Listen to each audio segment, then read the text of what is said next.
Hi there! Are you interested in ancient history? Here's a taster of what we have to offer here at Swansea.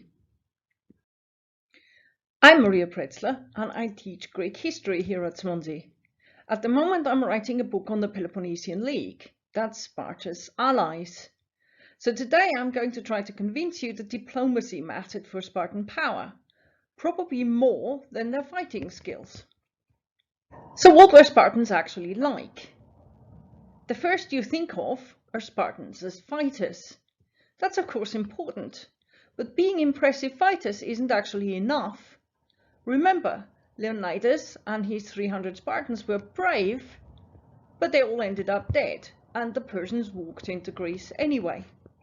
War in Greece was actually a numbers game. The biggest factor in winning a battle was actually manpower, how many people you could put into the field.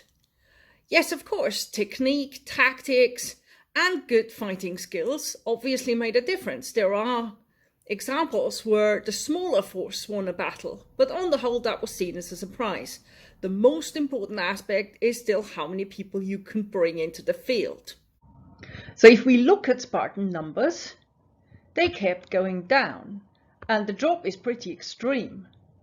So it's obviously not easy to estimate these numbers, but we have some events where we hear good details. And what I'm talking about here are Spartiate hoplites, and that's Spartan citizens who could actually be deployed in war at that time. And it looks as if in 480 BCE, during the Persian Wars, we've got about 8,000 of them. By 418, that's in the middle of the Peloponnesian War, the Battle of Mantinea, we've got 2,500 or so. And then at the time of the Battle of Leuctra, there seemed to have been a bit over 1,000 Spartans who were actually ready for war, and that's in 371 BC. So you can really see a drop in numbers. But as Spartan numbers were going down, they were still gaining power, particularly in the 5th century. And they only lost their status as one of the two big states in Greece when their allies deserted them after the Battle of Leuctra in 371 BCE. And so we have to consider that Sparta's great influence actually mostly depended on their allies. If you look at this map, you can see the Spartan home territory in dark grey. The stripy area is land conquered early on, and then we've got in light grey Peloponnesian states who were allied with Sparta even before the Persian Wars. The Spartans actually started making these alliances around the middle of the 6th century, and the alliance lasted until about 370. So that's about 180 years, a very long period for an active interstate alliance.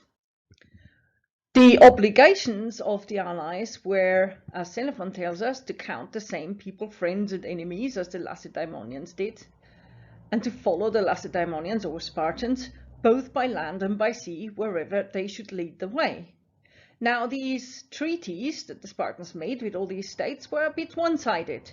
The Spartans promised that they would come to the aid of these states if they were attacked by someone else. But this particular promise that the allies made meant that the Spartans could call them up and bring them along to whatever enterprise they were planning. Now, the allies actually had to agree to that, but nevertheless, the Spartans had the power in that particular relationship. So what impact did the alliance have on numbers?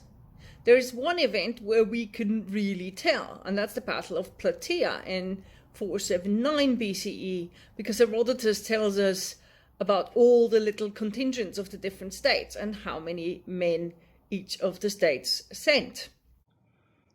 You can stop the video to check all the numbers and look at all the places in the map if you like, but what I'm after here is actually the bigger picture.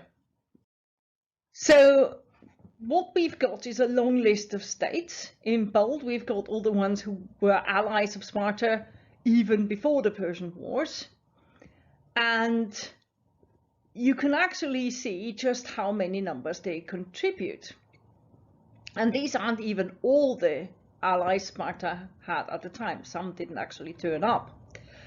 Now, what we've got is all the Greeks have just under 110,000 people in the field, of them 38,700 hoplites, that's heavily armed infantrymen who do most of the fighting. And of those, the Spartans and their allies bring along 26,000 hoplites and over 80,000 people in all. So you can see this is a pretty large number among the whole Greek contingent. So if you imagine other Greek states trying to put together a force to fight against the Spartans and their allies, it would have been extremely hard for them to do. And also, if you look at the numbers, certainly when it comes to the hoplites, the actual fighters, the allies actually contribute quite a few more than the Spartans. You might also wonder why the Spartans here have 10,000. That doesn't square up with my earlier slide. But that doesn't just include the Spartan citizens, but also other people who lived in the area in Laconia. But in any case, if you look at these numbers, it's the alliance that gives the Spartans their big numbers and therefore their big fighting force. So how did the Spartans actually do this? How did they manage to keep their allies on side for so long? Some of them deserted them over these 180 years, but many stayed put and remained their allies. Now, of course, being scary fighters obviously helps. They could threaten people if they wanted to leave. But that's not actually something they did very often. We have to say the Spartans were very good at advertising their reputation as extremely good, scary, single-minded fighters, and that reputation alone probably helped. But you've seen the map. There were many small states, and that also meant a lot of conflict. A lot of this was probably small, glorified cattle raiding and so on, but having a big, scary friend was surely attractive for many of these small states. But the Spartans managed to win respect and admiration in other ways as well. We know that the wealthy elite around the Greek world admired them. We know this about many Athenians, but it was true elsewhere as well. So the important and powerful people in many states really admired Spartan culture and were therefore probably open to dialogue as well. And although the Spartans have a reputation for cutting themselves off from foreigners, throwing out visitors, and being secretive, it's not actually quite true. They were quite connected. We know that the Spartan kings, but also many Spartan families, had important friends in many places.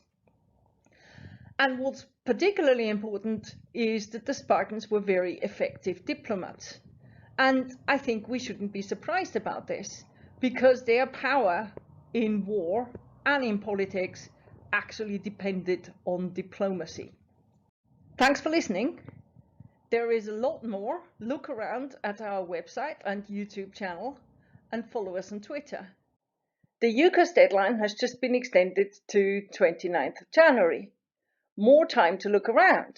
So if you're interested in ancient history, or for that matter, classics, classical civilization or Egyptology, have a look at Swansea. Thank you very much.